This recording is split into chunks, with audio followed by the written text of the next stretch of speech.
What is going on, everybody, and welcome to the Thursday edition of the Stokastic NHL Strategy Show.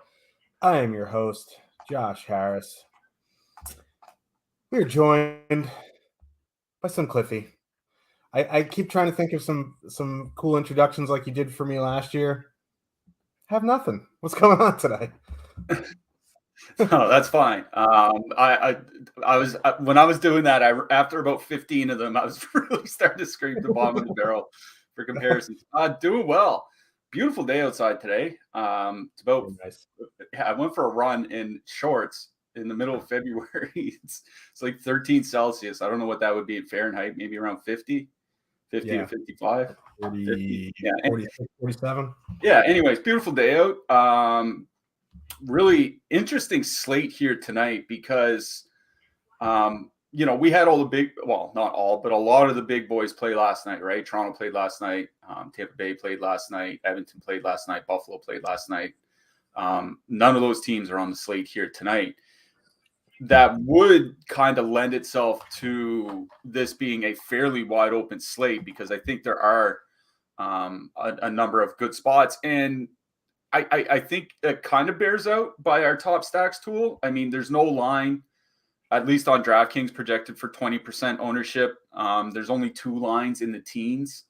So, there's going to be chalk, but it certainly doesn't look like we're going to have one of those nights where, 6-game slate where Nashville's at home to Arizona and Nashville wins like 35% or something. It doesn't look like we're going to be trending in that direction for this slate. And I like those kinds of slates because it leaves hopefully lots of paths to victory. But the NHL can be a finicky game, as that Tampa-Arizona game kind of showed us last night.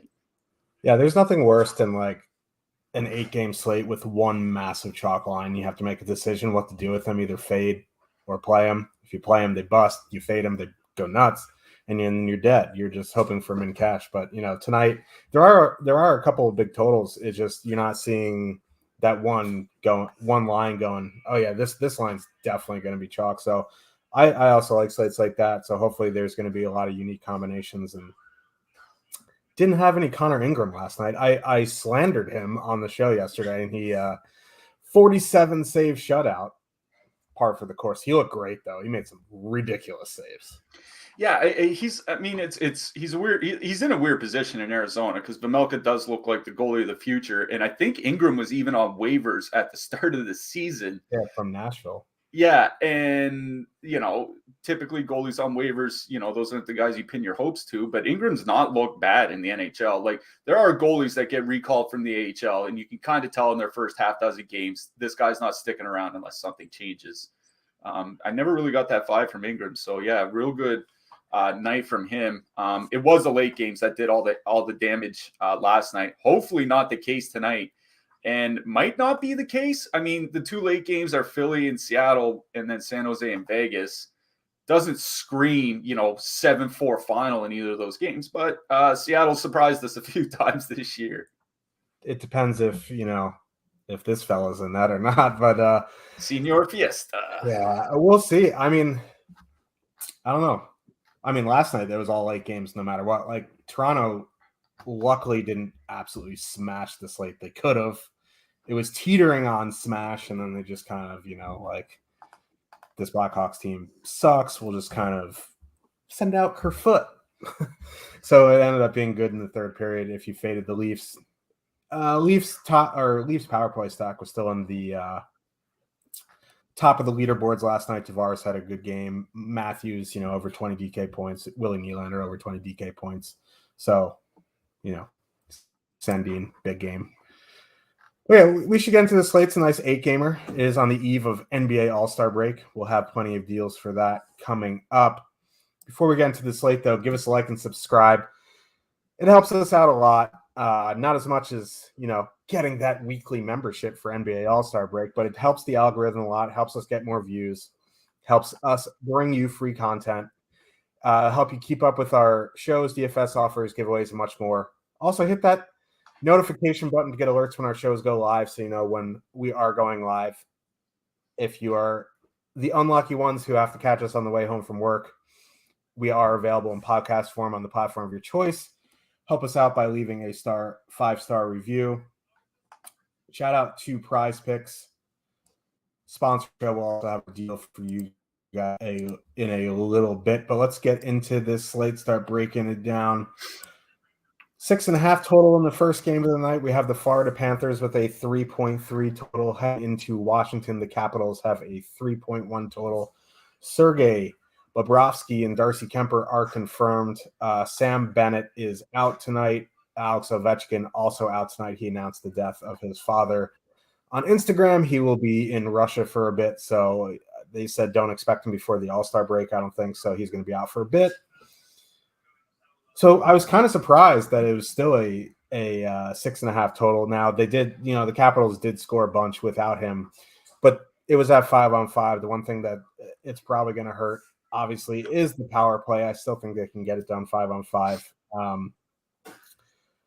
I think it's E2, D2 Luosterainen up in between Tkachuk and Verhaeghe. I don't know if we got confirm about that, but I'll let you talk about those lines. I'm not seeing a ton of ownership on either side. Now, the Barkov line is in double digits, but man, like 7K Barkov at 12%. Like if this was last year, I say, yeah, that's perfectly fine. But this year he's playing a ton of minutes. He's just not doing anything. Like, what was it? The other night he played 28 minutes and he didn't have a shot on goal.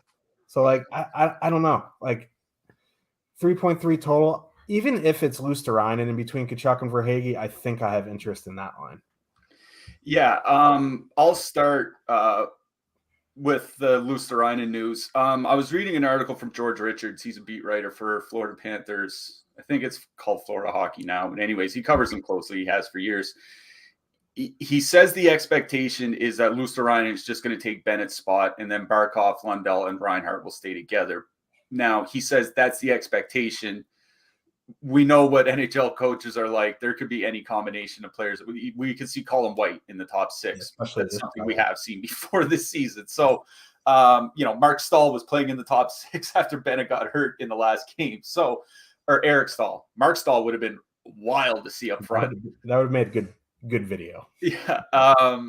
So we'll have, but the nice thing is that this is one of the early starts, right? It is a 7 Eastern start. So We're going to get the information at warmups and before lock, and that's a good thing. But Luosterainen, like, he's a good player. It's Florida does have center depth. That's kind of the problem, right? Obviously you have Barkov at the top. Sam Bennett's looked real good since coming over from Calgary. Anton Lundell, I mean, he's been up and down in his first season and a half, but he certainly looks like he's going to be a top 6 center, in the next 2-3 years. So, like, they do have center depth, which is why Luosterainen's often skated on the fourth, sometimes third line. But he's played a fair bit with Matt Tkachuk so far this season. And, kind of like everybody else, he's done real well when he's played alongside Matt Tkachuk. Those two have almost 115 minutes together at 5-on-5 this year.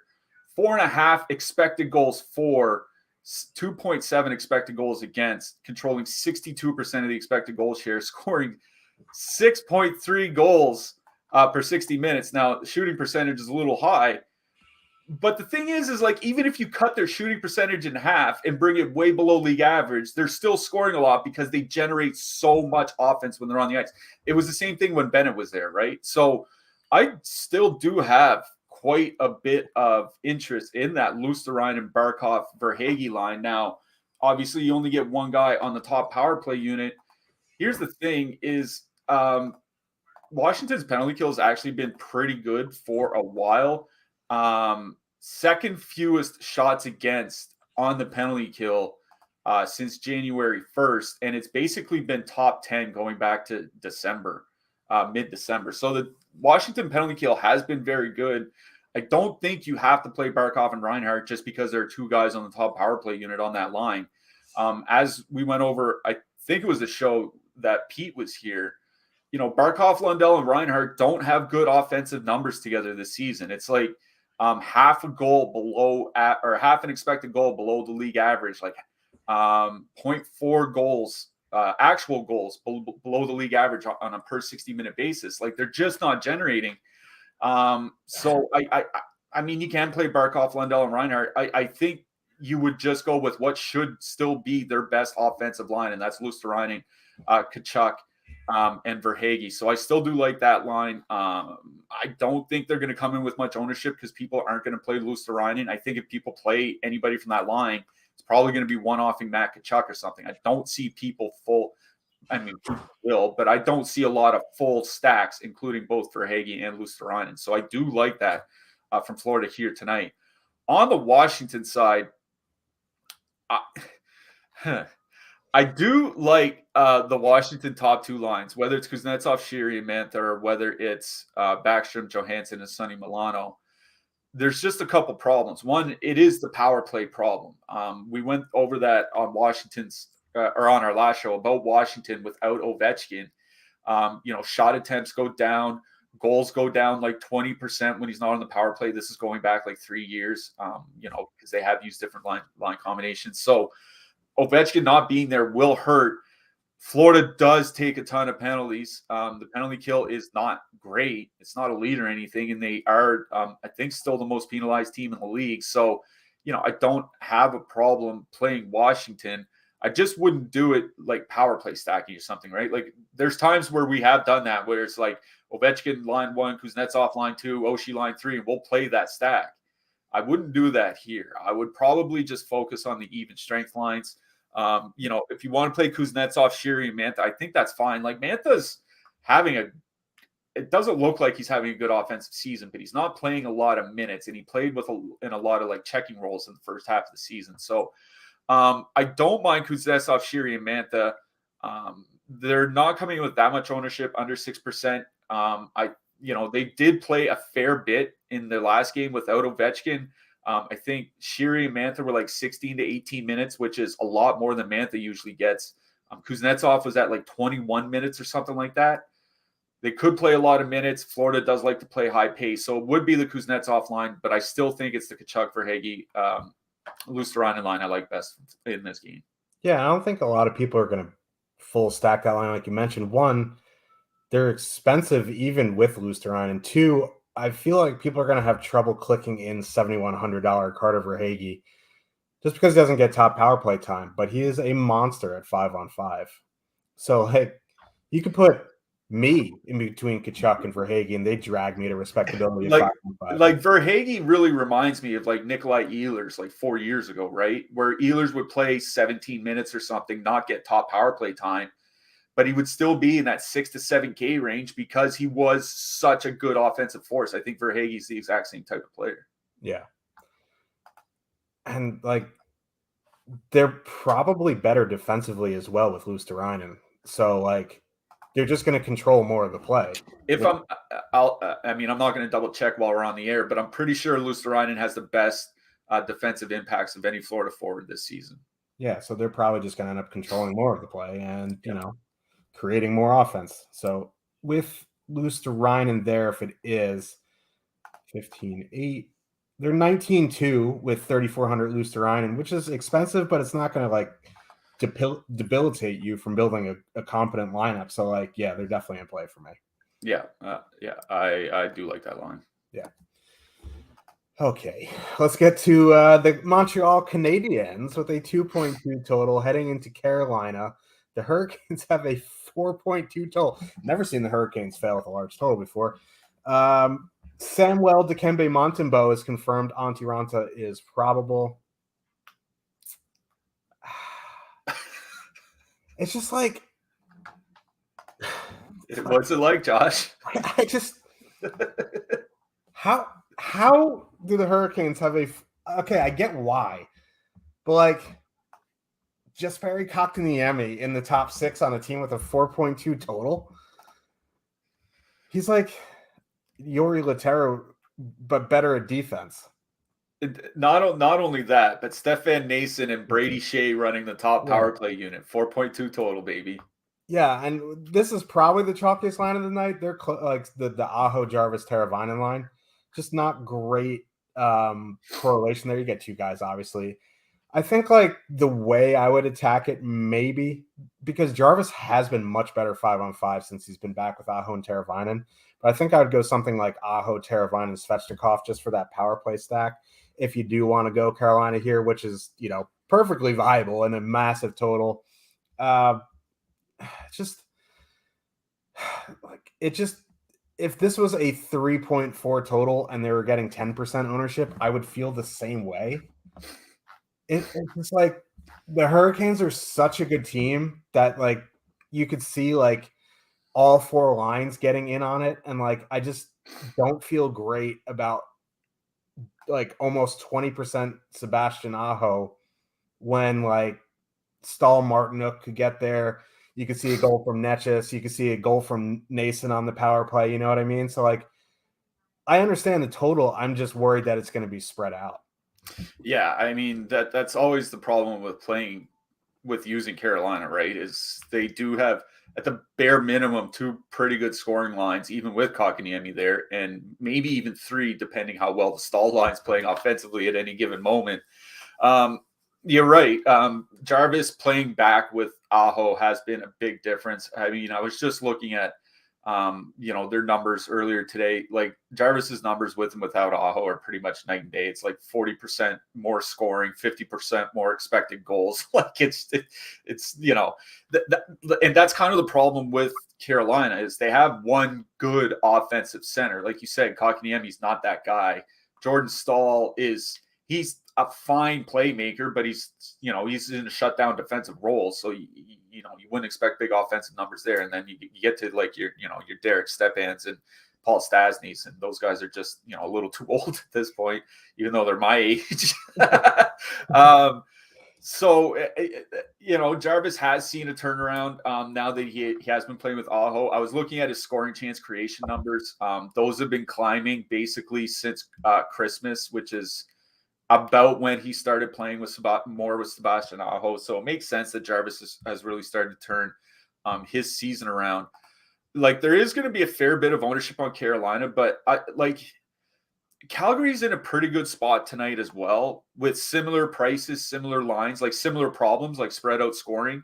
3.9 total. Seattle is kind of the same problem with a 3.4 total. I think you could say the same thing to an extent about New Jersey and St. Louis, I would combine them into one and say that there are lines in that game, not necessarily, third lines on both teams that are playable in the same price range. So, I don't think Carolina is going to carry ownership, but I don't think this is going to be, 30% plus like we've seen before. I think, even if they can, you might see some players get up to 20, 25%, which is high, but I don't think it's extreme for this matchup. And the Carolina top line has been playing pretty well. Their last 5 weeks, 3.5 expected goals for, 1.9 expected goals against per 60 minutes, 3.4 actual goals for.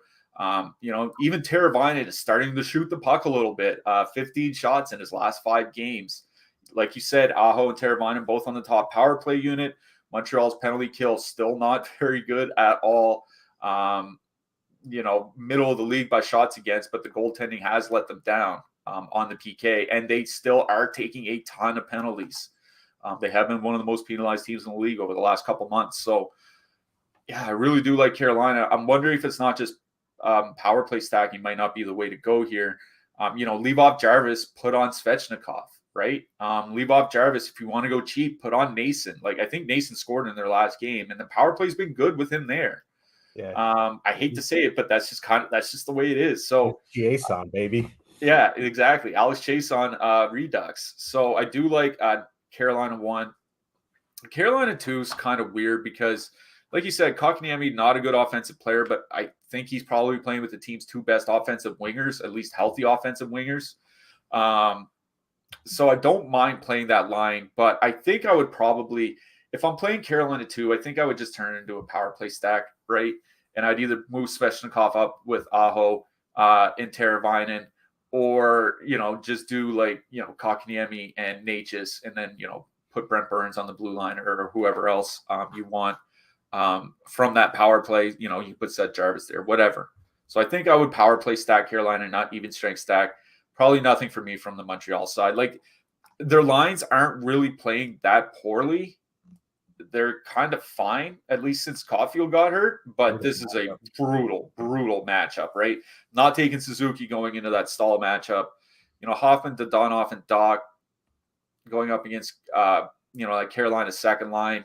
Carolina's second line defensive numbers have been sliding, but, am I going to full stack Dadonov, Hoffman, Doc? They're not even super cheap. I think they're about 12,008 going into Carolina. I think, if you want a one-off Hoffman or one-off Dadonov or something like that, I think that's fine, but I don't think stacking's the way to go here. And Raphael Harvey-Pinard is up to 5,300. Nah. No. Let's move on to the next game, Winnipeg Jets with a 3.6 total. Heading into Columbus, the Blue Jackets have a 2.8 total. David Rittich and Joonas Korpisalo are confirmed. Hellebuck is sick. Jets reuniting Pierre-Luc Dubois, Kyle Connor, Nikolai Ehlers. Why they broke him up in the first place, I have no clue. It appears Ehlers is still on the second power play unit again for dusty old Blake Wheeler. We'll address that issue as it comes. We got Ehlers back with Dubois and Connor. That is very, very good. They played excellent together. Not sure why they broke them up. That would be the line I'm going to here. They're double digits. I just feel more comfortable playing them, even though they're on the road, than the Aho line. I don't know. It's just like getting a home-cooked meal. That's just the line I like to play. I don't know. It's just a personal preference. On the Columbus side with Rittich and net, it's still not a good power play spot. Rittich is one of the bigger fall-offs from the starting goalie on teams this season. So, I don't know if I'd full stack that top line just because they're getting double-digit ownership as well, like Gaudreau, Jenner, Marchenko. But, I feel like this could be a decent spot to one-off Patrick Laine and kind of hope that, he gets involved. But 7K Laine, not with Jenner, could be a mess. So I don't know how much interest I'm going to have on the Blue Jackets tonight. Yeah, I mean, the tough thing even if it is Riddick and net, yes, it's a clear downgrade from Hellebuck, but he's not been bad. You know what I mean? He's like we were talking about. I think it was on Tuesday's show. He's still been a league average goalie, maybe even a little bit better than that, and that's really, really good for a backup. That Columbus top line, they've certainly been scoring since they added Marchenko, but they're also giving up quite a bit. They've only played about 40 minutes together, so it's only a few games, nothing to get too hung up over. But 49 shot attempts for, 73 against per 60 minutes, a 40% shot attempt share. That's pretty poor. Those are pretty poor numbers. It's a bigger sample if you take out Jenner, because Marchenko and Gaudreau played a little bit with, I think it was Rozovic. But the numbers are still the same. So whether it's been Rozovic or whether it's been Jenner or whomever at center, Marchenko and Gaudreau are pretty much producing the same, which is good for offense, but they're probably going to get run over defensively. Especially where I was looking, Gavrikov is still going to be out for Columbus. He's not a great defenseman, but it was Erica Branson that got all the minutes in the last game. He played 24 minutes in the game without Gavrikov. I think every other defenseman played under 20. If Erica Branson is going to play 24, 25 minutes against Winnipeg 1, I want Winnipeg 1. That's just kind of the way it is. So I'm with you. I'm with Connor and Dubois and Ehlers. They do have a pretty big projection. I think it's like a 41 and change projection, that Winnipeg 1 line, which, if you want to look across other lines tonight, I don't see one offhand except for maybe Boston that might be higher. So, there's a huge projection on Dubois, Connor, and Ehlers. Like you said, they played real well together this year. 4.6 expected goals for, 4.7 actual goals for, shooting 12%, which is it's high, but it's not like this is going to completely crash high. And they are 3 really talented players. So, them shooting double digits doesn't really surprise me. The problem is Ehlers' minutes, right? He's been playing 16 minutes a game, which is really, really frustrating. But he's still shooting. I think he has 18 shots in his last 5 games, despite getting booted off the top power play unit. He is just a great offensive player, like Verhaeghe we just talked about. So yeah, Dubois, Ehlers, and Connor, I really do like that line. They are expensive, but I don't imagine there's going to be super heavy ownership. If they come in 10 to 15%, I think that's perfectly fine for what they can do. I will say the one thing that gives me pause above anything is Korpisalo starting. If it was any other goalie in the Columbus system, I would be full systems go, smash those Jets. Korpisalo is actually having a pretty good season in net for Columbus, all things considered. So that's one thing that gives me pause, but I do like that Winnipeg top line. Yeah, I'm out on Scheifele, Wheeler, Perfidi. They are a lot cheaper with less ownership, but I think their 3 best offensive players are all on the top line. Maybe they go Scheifele for PLD, but it's close enough. So Winnipeg 1 for me in this game. Probably nothing for me from the Columbus side. If I were to do anything, it would be one-offing. Winnipeg could get blown out, but they have a great penalty kill and don't take a lot of penalties. So Columbus is going to have to do all their damage at 5-on-5, and that feels like a pretty tall task for any team. Yeah.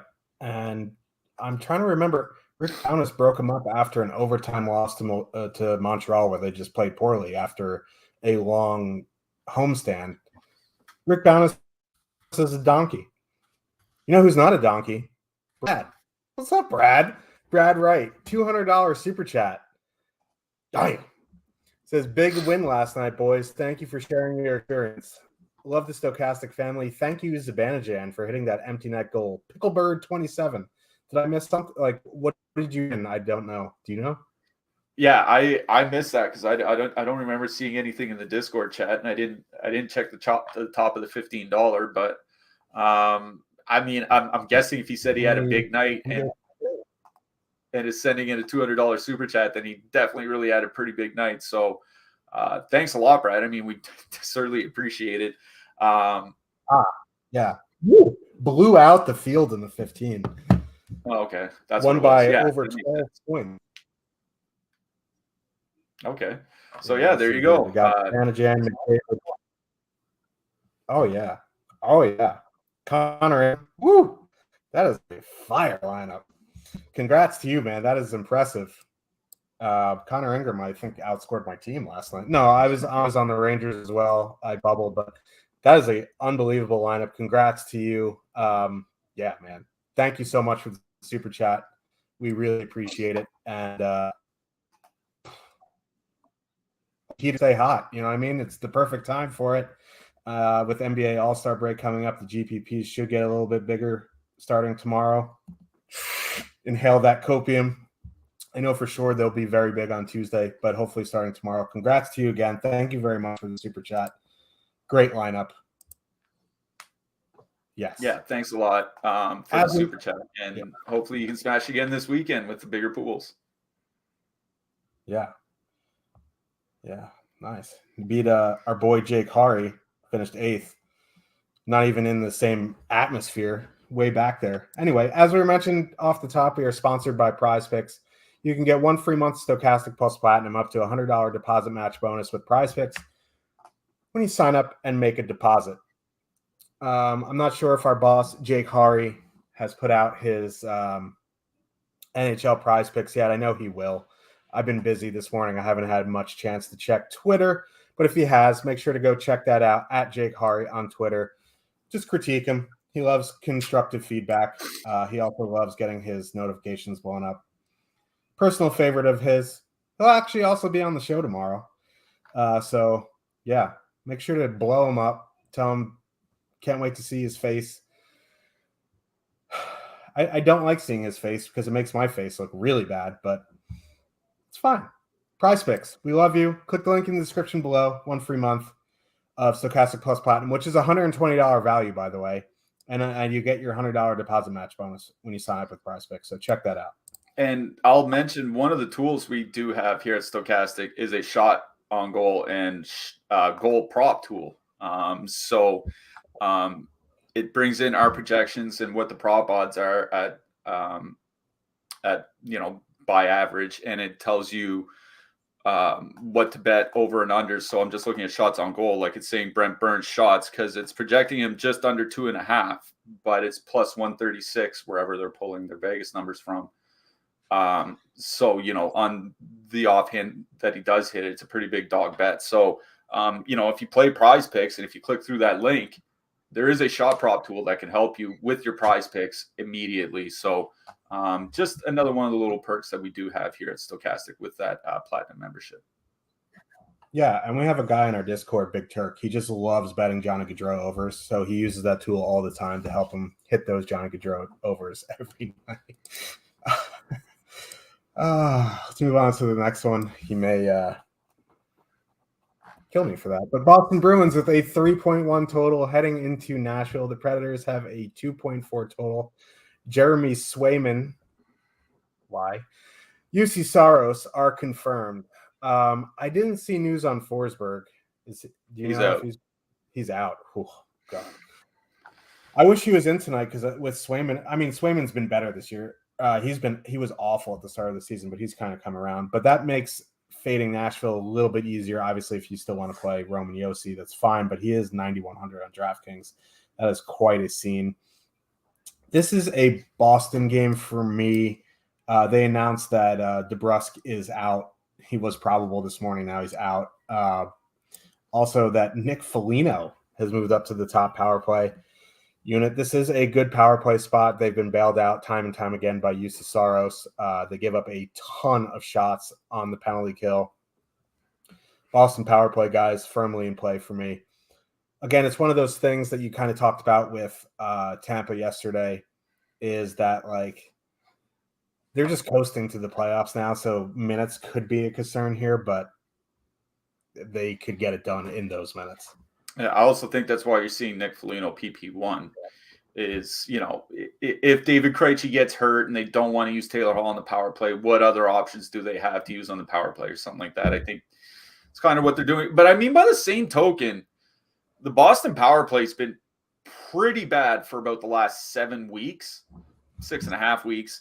The Boston top power play unit with Marchand there leading up to New Year's Eve, 131 shot attempts per 60 minutes, 14.6 goals per 60 minutes. Since New Year's Eve, 109 shot attempts per 60 minutes and goal scoring cut in half.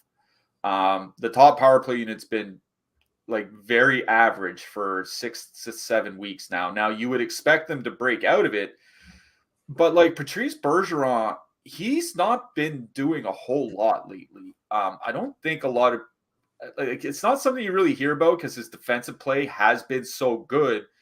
But Patrice Bergeron's shot attempt rate has gone down over 20% over the last 6 weeks compared to the first, 2.5 months of the season or whatever it was. This reflects that too. Yeah, he has 8 points in his last 17 games going back to January 1st, averaging about 2.8 shots per game. Like, that's pretty bad for Bergeron for a 17-game stretch. Like, that's 20% of the season. And, this is a guy last year who was at 4 shots per game for the season. He's at like 2.7, 2.8 over the last 20% of this season. It's been a pretty noticeable downturn offensively for him. So it kind of worries me playing Boston for that reason, but he's also been priced down quite a bit, right? Like, he is down under 6K. Brad Marchand is also down under 6K. I wonder when the last time was that Marchand and Bergeron were both under $6,000. At the same time, I think it happened to them 2 games ago as well. So that's 2 out of the last 3 games. Like, how often does it happen, twice in a season going back 3 or 4 or 5 years, right? Like, they have really been struggling. Facing UC Saros is a pretty big problem, but Nashville hasn't been good defensively. Like you talked about, the penalty kill has been saved by Saros. They're bottom 10 by shots against over the last 6 weeks, but their goals against is bottom 10 because of Saros. If you look at, 5-on-5 numbers, they're allowing the 5th most shots in the league since January 1st. Only Anaheim, Arizona, Columbus, Chicago allowing more. But their goals against numbers are just outside the top 10, again, because of Saros. Like, that's the whole problem here. Is I think it's a good matchup for Boston, but unless Saros falls on his face completely, the Bruins aren't getting there because they're not really generating a ton of volume like they have been basically for the last 4.5 seasons. So I think Boston 1 is fine to play because it's not a tough matchup, but they're coming in with a ton of ownership. Like, I think I would rather just go play Winnipeg 1, I think. And it feels weird saying that because Boston is priced down. They are, 21,200, which is reasonable. But I think I would rather play Winnipeg 1 at lower ownership. I'm not going to play Boston until I see a turnaround from their players. They're just too expensive to just keep banking on and stacking night in and night out. So people are going to have to make that decision for themselves, whether they want to play. Obviously, this is a line with a long track record of a lot of success. And 20% of a season doesn't doom them, but I'd really like to see some improvements from them. Like, even they're just since January 1st at 5-on-5, 3.1 expected goals for per 60 minutes. That's good for most lines in the NHL. That's bad for this line. Nashville is they could easily bust out of the slump against Nashville. If Saros isn't great, this isn't a good team, especially with Forsberg missing. I just don't know if I want to play like 50-20% Boston 1 with Bergeron playing the way he's playing offensively. That's just kind of where I'm at. On the Nashville side, nothing for me. Yeah. There's Boston. Like, Boston's just still so good defensively. Whatever offensive problems they might be having, they're still super elite defensively. It's basically like facing a steroided Carolina. Like, you're just hoping Swayman falls on his face. So, I was even talking in our Discord about how bad Michael Granlund has been without Niederreiter or Forsberg on his line. 150 minutes of 5-on-5 without Forsberg or Niederreiter on his line. And Nashville hasn't scored yet. I am just out on Nashville. If Cody Glass breaks the slate, I'll just little tip of the cap and I'll go to bed and wake up tomorrow and go back at DFS again. But I'm not. I don't think that happens. I thought you said you're gonna eat a hat. Like, oh, Cody Glass season. Do I look like draft cheat? Come on. No. Yeah, what Cliffy's saying about Boston makes some sense. Like, they're a very good play. Don't get me wrong, and they're priced into that spot where like it might look dumb if you fade them with both those guys being under 6K and they go off, but like 16%, 15, 16. I will also say, I was just checking our Discord. There could be an expectation of Craig Smith jumping to the top line, and they did break up the top line last game. David Pastrnak was moved off the line in the third period. Boston didn't have a morning skate with line combinations, so we don't know that Pasternak's going to be playing on the top line either. Yeah. So a lot of questions. I think Yossi's fine, as we mentioned, but 9,100 seems really steep in that matchup. Let's move on to the next one. New Jersey Devils with a 3.5 total. Heading into St. Louis, the Blues have a 3 total. Vitek Vanacek is probable. Jordan Binnington is confirmed.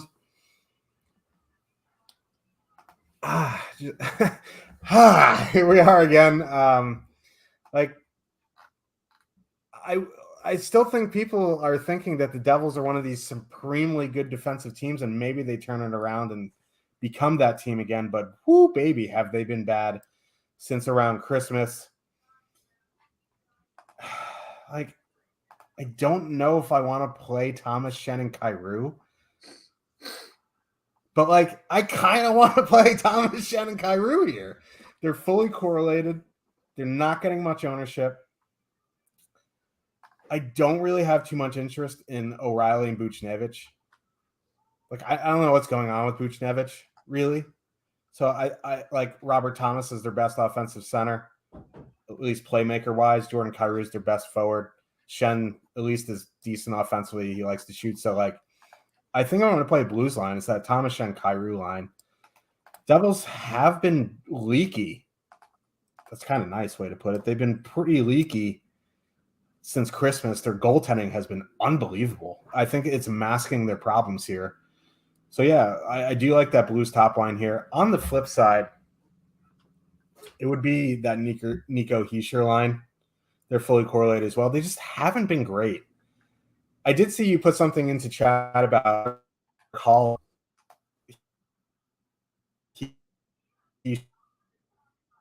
that line. Not gonna lie, Josh, you completely cut out for that. The final 15 seconds there. So I'm just gonna assume that you were slandering St. Louis, and that's what I'm gonna do. There's a twofold problem with Pavel Buchnevich. One is that his playmaking numbers have taken a real turn this season. There's a guy I talk about sometimes. He hand tracks games and keeps tracks of a lot of different stats that aren't publicly available. His name's Corey Snaster. Anyways, one of them is where your passes go in the offensive zone. Like, are they cross-slot pass? Is it coming from behind the net? Are you passing back to the defenseman, et cetera, et cetera? One thing Pavel Buchnevich didn't do at all last year was pass to the blue line in the offensive zone. That's the way, like, for example, Carolina Hurricanes, that's what they do. Like, they'll cycle down low and then kick it back out to the defenseman. That's why they have so many point shots. St. Louis, or at least Buchnevich, didn't really do that last year, which makes sense because they don't really have good goals. Like, there's no Cale Makar or Roman Josi on the St. Louis blue line or anything like that, right? So it makes sense you want to keep it away from the defenseman, at least, as a finishing point for your offensive play. But that's changed this year, and Buchnevich has been one of the happiest passers to the blue line of anyone in the league this season.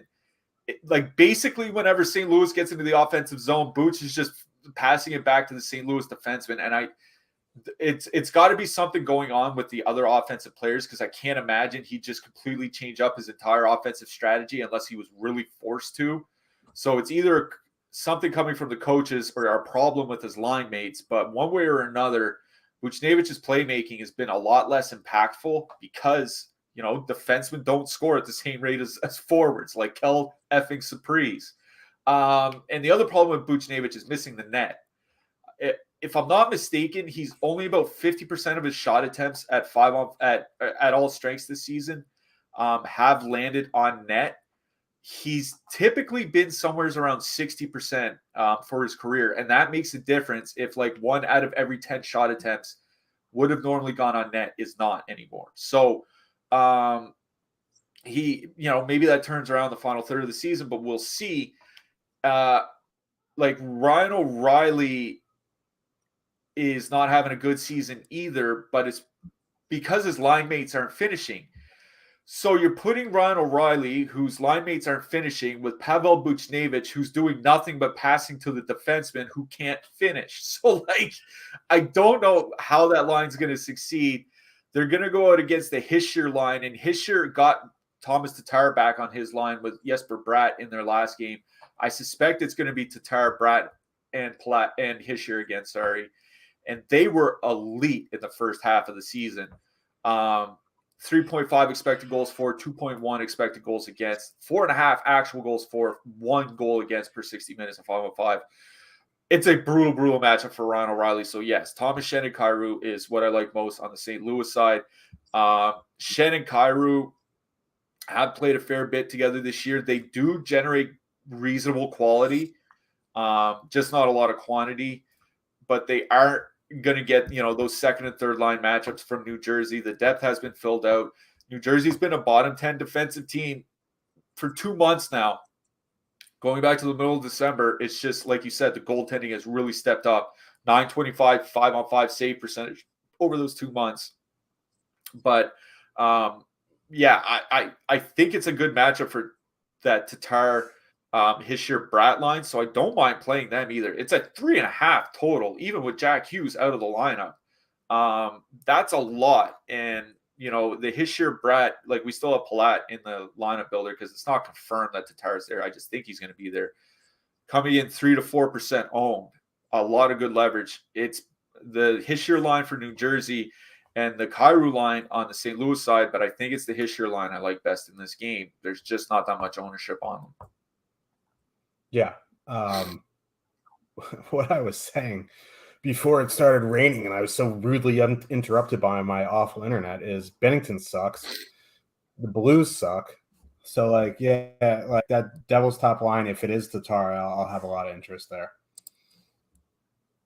Let's move on to the next one. The Detroit Red Wings with a 2.6 total.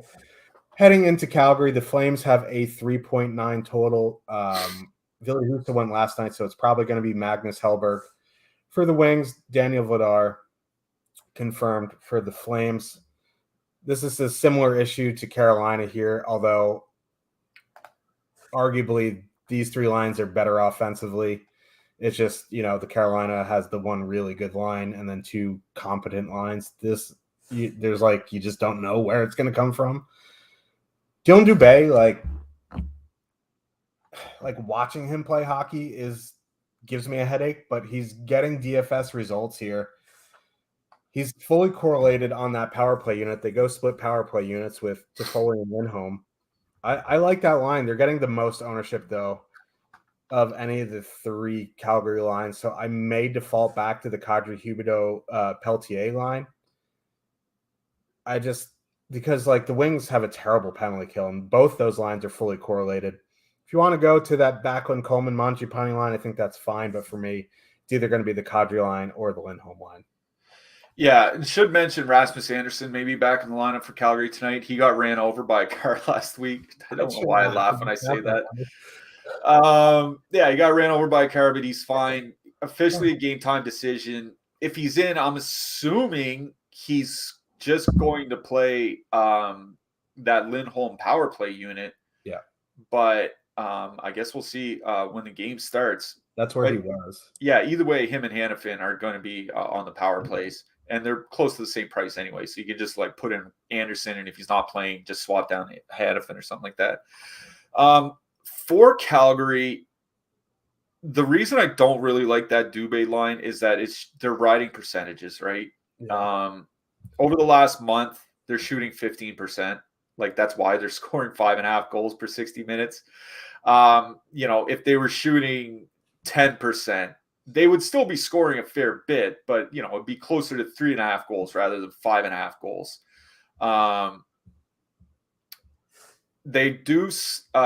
Calgary has been splitting the power play units, which is kind of bothersome because, like you said, Detroit doesn't have a good penalty kill, and it doesn't give us samples to work with about which Calgary power play unit we really want to use because they are splitting up the players. So, there's no real way to say which Calgary power play unit that you would prefer at this moment. It's just kind of which 5-on-5 line you like.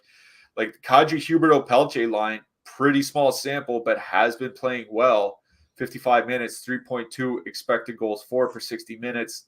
There's a finishing problem, and I think that will happen when you have Huberdeau and a rookie playing together on the same line. But they are generating quite a bit, getting 15 to 17 minutes of ice time. They are spreading out the ice time, all on the same power play unit. I do like that line. They're coming in with more ownership. Backlund, Coleman, Mangiapane, I think it's just fine as well. I think I'm with you. I would play Kadri, Huberdeau, and Pelche, but Calgary has 3 playable lines here, and I think that's going to spread out ownership quite a bit. So it's kind of just whatever people want to play themselves. Here's where I'm going to make a little bit of a differentiation point is that on the Detroit side, Detroit is not going to have Lucas Raymond on the top line. Obviously, he's injured. One thing we talked about in the Discord is just how much better Detroit has been, Larkin and Bertuzzi specifically, when they don't have Lucas Raymond with them. I was looking over the last 2 seasons that Larkin and Bertuzzi, when they have anybody else but Lucas Raymond on their line, 3.4 expected goals for, 2.0 expected goals against per 60 minutes. That's not just good, that's dominant.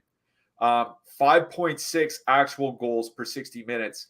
Now, if you look at Larkin, alone without Raymond, or Bertuzzi alone without Raymond, the numbers are night and day. I'm pretty sure Larkin and Raymond have an on-ice goal share of 48%. And Larkin without Raymond is at 58%.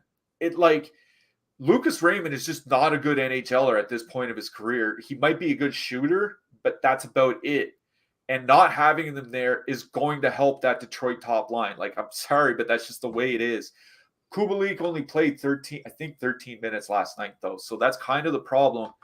And the other problem is the way Calgary runs their line matching as well, right? Calgary's at home. They haven't been at home for, quite a while now. Actually, it's been about 3 weeks since they've had a home game, which is, pretty wild.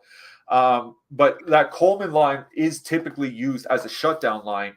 They're probably going to get the Larkin matchup. It's a really bad matchup for that Coleman Mangiapane back line. It's a bad matchup for the Larkin line. So those are the 2 lines I would take out if I'm playing here tonight. I would take out the Larkin line. I would take out the Mangiapane line. I would focus on the Calgary top 6 and maybe one-offing from the depth of Detroit, like a one-off Fabry, one-off Perron, something like that. Yeah, I agree there. Although Vladar has been the much better goaltender for Calgary this year, I don't know how much interest I'll have in Detroit 1-3 if they're in my, if I'm making 150 and they get in there, I think I'll leave them, obviously, but I'm not going to go out of my way to be like, I need Red Wings tonight. You know what I mean? So see what happens there. As we mentioned throughout the show, we are coming up on the NBA All-Star break. Today, there's 3 games in the NBA. After that, no NBA until next Wednesday. And if you click the link in the description below, that is the only way to get this deal. You can get a monthly for 50% off. That's under $30. That's $30 off. You can get weekly for $10 off. You can get a weekly deal for under $10. And if you do the weekly, it will include all of the NBA All-Star break. We have confirmed with DraftKings that the contest, the 444 they've been running satellites for on Tuesday, will be the biggest non-Fantasy Hockey World Championship GPP they have ever ran. And if you do sign up, you get the projections, you get ownership, you get the lineup builder, you get rankings, and you get the most valuable tool, in my opinion, the Discord. You get, if you have questions about the tools, there's all these sharp minds in the Discord that will be more than willing to help. There's the lineup builder. I see Cliffy has started to build a lineup, which we will go through. Top stacks gives you leverage, all that. Like, it's just, if you're even thinking about playing NHL over the NBA All-Star break, if you're coming over from NBA under $10, it's a no-brainer. So click the link in the description below. It's the only way to get it. It's exclusive for everyone listening. So go and sign up. We'll see you in the Discord. We have 2 games left. I just want to jump in on that lineup builder. If you are subscribed, like, it has, DraftKings or FanDuel has your games, your implied totals, but it brings in everything that we have. So, Anthony Mantha's on the second power play unit, costs $3,600 on DraftKings, 6.6% ownership. That's his projection. That's his line projection. So it gives you everything from the players. And I was starting to build out a lineup. I was doing that Carolina power play stack we talked about, Aho, Teravainen, and Svechnikov. And then I put in that New Jersey line that we just talked about with Thomas Tatar on the top line, putting UC Saros with Matthias Ekholm from Nashville. Now, that gives us 4,600 left to play with. We'll talk about defensemen a little bit later, but that's how quickly you can kind of bring together a lineup. I use it every day because I've been playing single lineups, three max more this season, so I use it every day. And it can really help you as you're building a lineups, just to, just go and check it out. If you're not subscribed, it won't have all the numbers up. It'll follow along with us as we're going through the show. But Carolina power play stack, New Jersey 1 is where I'm starting. Actually, now that I think about it, where's Brady Shea? Yeah, there he is. Brady Shea's 4,400. There we go. Carolina power play 1 stack, New Jersey 1 with Tatar, Ekholm and Saros in net, 95-point projection, $200 remaining, and that's how you can just put a lineup together pretty quickly with a lineup builder. I actually kind of like that lineup. I wish I didn't show that on the show. Well, you still can play it. I can. Probably shouldn't. I can. You can always go to Dikembe. Ooh, we'll talk about goalies later, but let's get to these last 2 games. San Jose Sharks with a 2.8 total. Heading into Vegas, the Golden Knights have a 3.7 total. Capo Kakinen, Aiden Hill, confirmed. William Carrier night? Maybe. I don't mind Hertl and Meyer here with Aiden Hill in that. Vegas 3.7 is another one of those like totals that just kind of like just doesn't feel right. If this was like a 3.2 total, I'd be like, 3.7. Like, goal totals in the grand scheme of things don't mean anything. But like it just feels a little high from Vegas. But I do like that Carrier, Stevenson, Phil Kessel line. If you want to go to Eichel Marchessault, that's fine. But I think, of the lines in this game, I think my favorite is Hertl and Meyer. Yeah, I'm going to talk about the Vegas side because these are a bunch of lines that just have small samples, right? Because of injuries and they've been moving guys around or whatever. So like Paul Cotter and Jack Eichel don't have a huge sample with Jonathan Marchessault, but 60 minutes together, 3.3 expected goals for, 1.5 against, 4.2 actual goals for. Those are pretty good. The Kessel, Carrier, Stevenson line, about 50 minutes together, 4 expected goals for, 1.5 against, 6.1 actual goals for. Like, they've been pretty good too. I found it weird that every Nashville line was where Vegas line was playing pretty well. So I went and looked at their last 5 games. Pittsburgh twice, Florida, Washington, Tampa. As far as defense goes, not really a murderer's row of teams there. So they're not a murderer's row on defense. I mean, they are pretty good though. Yeah, I mean, there are good teams in there, just not great defensive teams. Like, there's no Boston or Carolina or anything like that in there. So, take those Vegas line numbers with a grain of salt. But what they're probably going to do is use Cotter and Eichel against the bottom 6. It's what they did on Sunday against the Anaheim Ducks were in town, and Eichel's line spent more time against their bottom 6 than the top 6. I imagine they're going to do the same thing with San Jose. San Jose has, their top 2 lines I think are good. Bottom 2 lines, not really that much. And Sturm's been fine, but like he's gonna have to carry Lindblom and Gregor. I'm not sure. So I think Marchessault, Eichel, and Cotter are in play. It's just that they are fairly expensive at $18K, right? Like, do I want to play a line with Paul Cotter on it that's $18,000? I think at that point, I'd honestly rather just go play that New Jersey line that we were talking about. So for me, I think I would dip down to one of the lower Vegas lines, and specifically Stevenson, Carrier, and Kessel. Believe it or not, they have good numbers together, 50 minutes together. Like I said, 4.1 expected goals for. Carrier, 15 shots in his last 4 games, I think, since this line got put together. Scoring chance creation numbers taking a little bit of a slide, but still very good, like still excellent. And I'll take that trade-off for a bigger role on the team any day, more ice time. So I do like Carrier, Stevenson, and Kessel here. They're probably going to get top-line matchups, but the top line's not really been great defensively with Nick Bonino there. And the goalies for San Jose have really been struggling for, pretty much like 2 months now. So I do like Stevenson, Carrier, and Kessel. On the San Jose side, like, I think if anything, it would be back to that Couture, Barabanov, Esamont line. Like, for me, because I'm just worried about Bonino getting moved off that line. I'm not focused on power play matchups here because Vegas doesn't take any penalties. And that Esamont, Barabanov, Couture line just has been lights out since they got put together. So I think I might try to ride the Lightning one more time on San Jose too. Yeah, don't mind that call.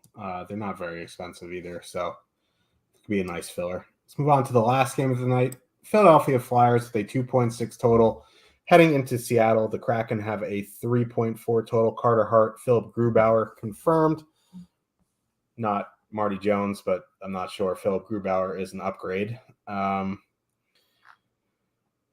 Eberle, McCann are back together. Not fully correlated like they had been.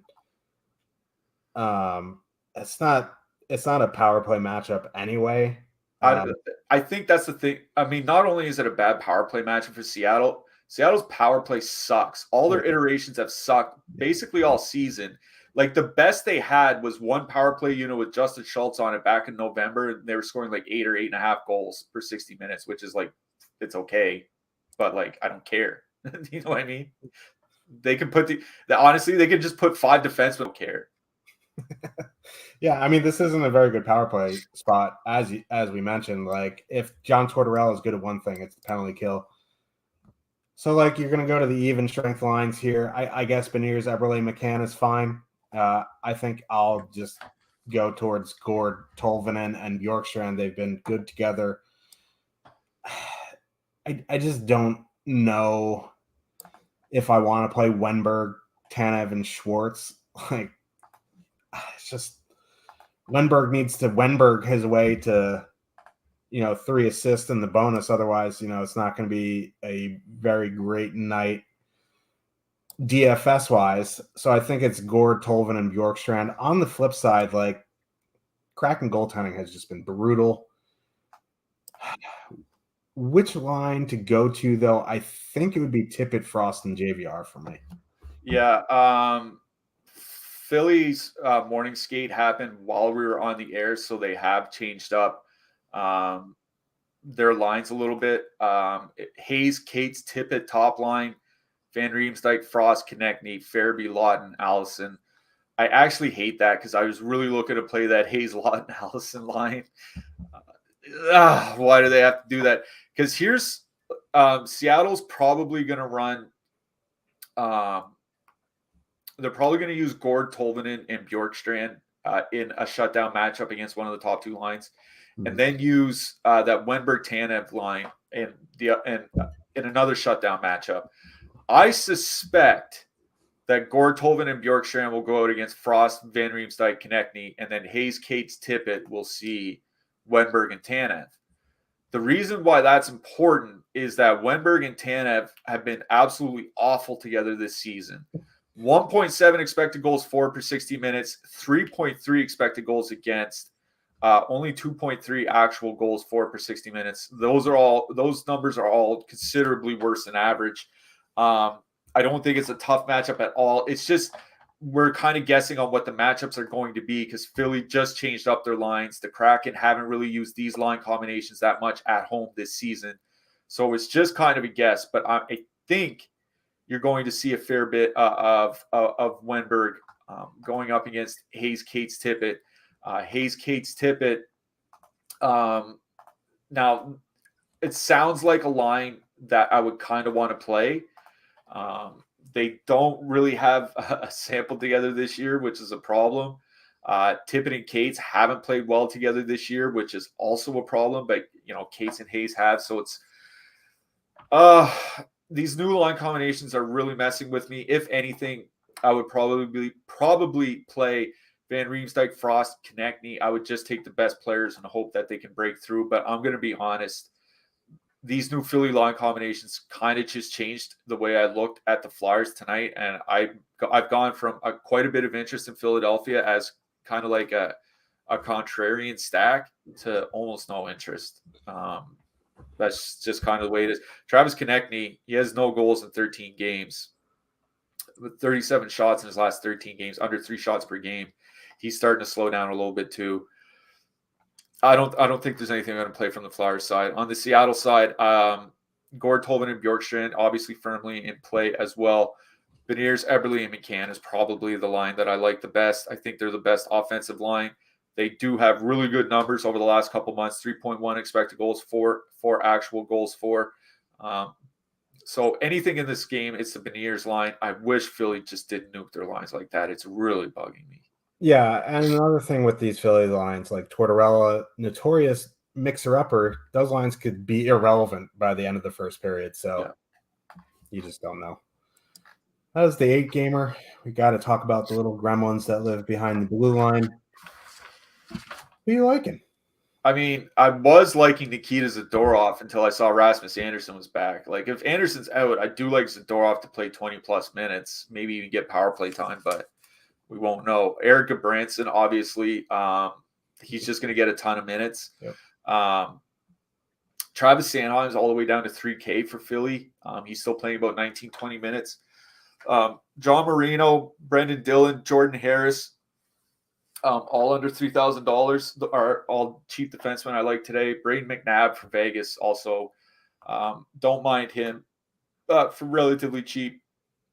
If you're going to pay up, I think Dougie Hamilton's the guy. He's really gotten involved offensively since Jack Hughes went out. I mean, he's been involved offensively all season, but he's taking a bigger shoulder, taking more of the weight of the offense, let's call it. If you really want to gamble, I think Alex Pietrangelo is kind of a fine play here. San Jose has been giving up a lot of shots. I know he's second power play unit. I really don't care because unless Mark Stone's in the lineup, I don't care what the power play units look like for Vegas. So Pietrangelo, like, if you want to get a little bit different. In the mid-price range, like Hannafin Anderson, obviously. Justin Falk for St. Louis in the low 5s on DraftKings. Don't mind him at home to New Jersey. Brady Shea, obviously, for Carolina. Orlov at home to Florida. I love the 4 to 5K defensemen that don't get power play time but are playing the Florida Panthers. I really do like to play them. So I do like Orlov in the mid-price range here tonight. Yeah, I don't have too much to add to that. I was kind of scrolling through here. I think, Ekblad is fine. I think Josh Morrissey is fine as well.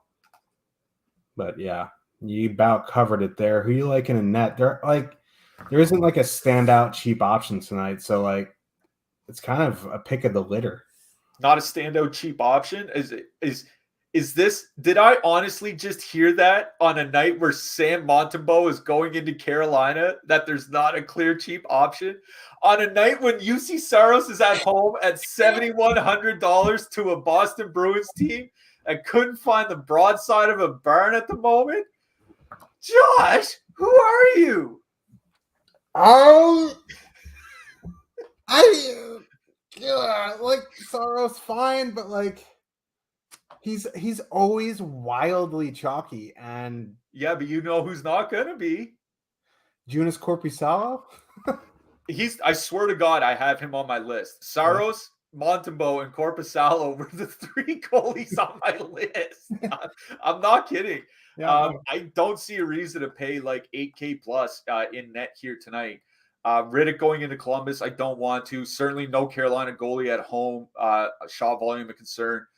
Like maybe Swayman going into Nashville, but like you said, Swayman hasn't been that good. Not playing Aiden Hill against San Jose, certainly. Like maybe Vanacek, but at his price, he probably needs a shutout.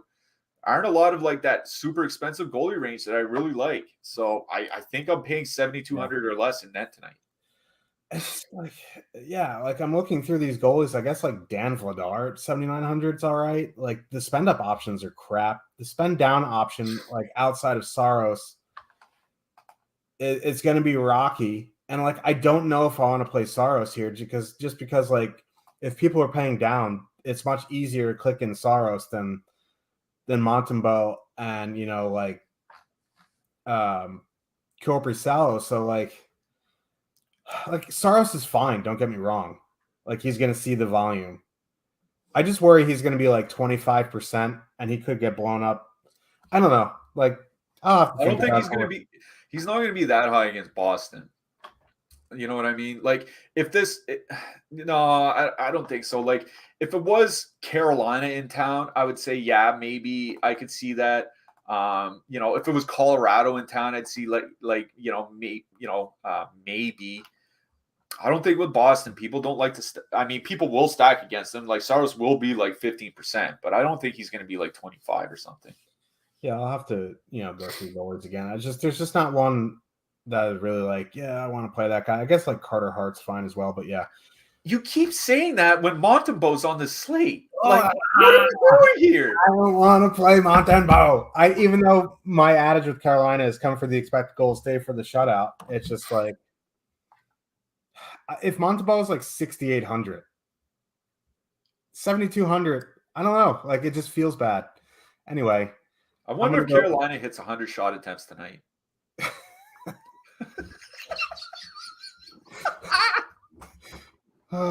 You're gonna like talk me into Montembeault. He's giving up like 7 goals. He's gonna be pulled by like the 12-minute mark. The E-bug's gonna be in, and he's gonna be like some 51-year-old Zamboni driver. Anyway, who you like is your hat trick pick? As I go crying. I honestly had Kevin Hayes. That's how much I really like the Philadelphia Flyers tonight. Man, I hate Tortorella so much. Oh, he's the worst. So I'm gonna you know what? I'm going to take a page out of your book, and I'm going to go spicy for my last show of the work week until Saturday. I'm going to go spicy. I'm going to go, as you would say, E2D2 Luosterainen. That's such a good one. I'm going spicy as well. I'm going the true Wild Bill, William Carrier. Ooh, I like that. Hopefully he can do it. I like that guy. Yeah. Cliffy has somewhere to be tomorrow. He'll be back in some state of mind on Saturday. We'll see how you're doing. See how that goes. Your Friday night. Yeah. Pretty boy Jake will be on with me tomorrow. So if you miss Jake, he'll be on tomorrow for a 5-gamer. We'll be back for a 5-gamer because it's NBA All-Star break. Make sure to click that link in the description, sign up for the weekly or monthly. You get 50% off. And good luck tonight, everybody. Good luck tonight, everyone.